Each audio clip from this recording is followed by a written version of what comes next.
Diretso siya sa crash site ng Dimple Star Bus sa barangay San Agustin. Galit ang Pangulo sa dami na namatay sa aksidente. Hindi lang kasi ito ang unang aksidenteng kinasangkutan ng Dimple Star Bus. Sabi ng LTFRB, mula 2011 hanggang ngayon, umabot na sa 24 ang nasawi at higit 100 na ang nasugatan sa mga aksidente ng Dimple Star Bus. Kaninang umaga, sinuspindi ng LTFRB ang buong fleet ng Dimple Star Bus. Pero ngayong hapon, pinakakansila na ng Pangulo ang prangkisa.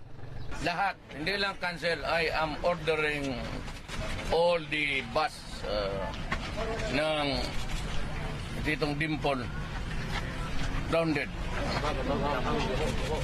Alam mo bakit? Itong kumpanya na ito, mukha ang pera.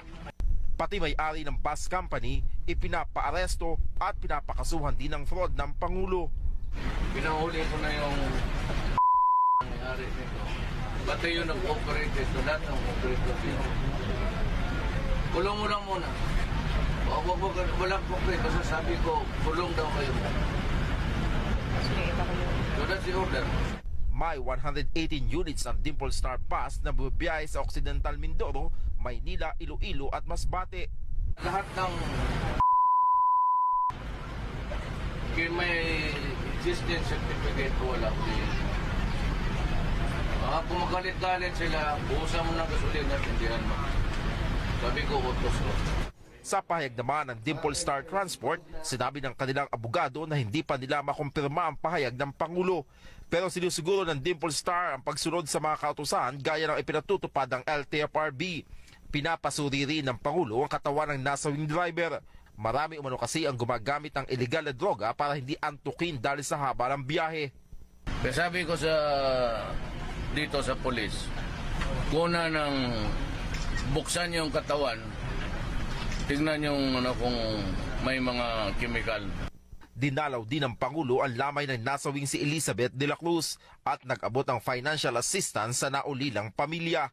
Pinuntahan din ng Pangulo ang mga sugatan sa aksidente. Naramdaman po namin na kami po ay mahal ni Presidente. Lumuwas kami sa kabila. May nagbigay ng papel. Tawagan daw siya ron. Tutulungan daw kami.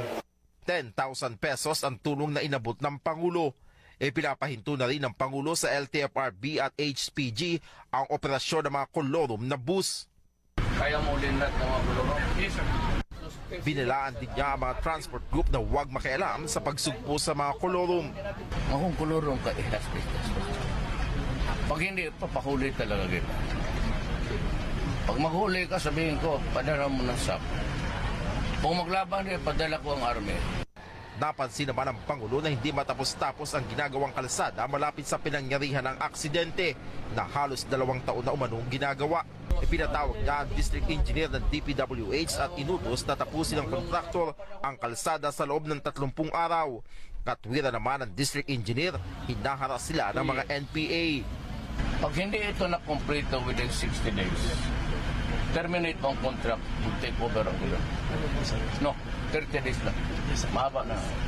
Pag hindi ito na-complete, cancel mo ang contract mo ang bayaran. We will continue. Kaya naman po yan. Siguro within 2 weeks tapos po yan. Bago umalis ang Pangulo, tiniyak niya ang mga tulong para sa mga biktima.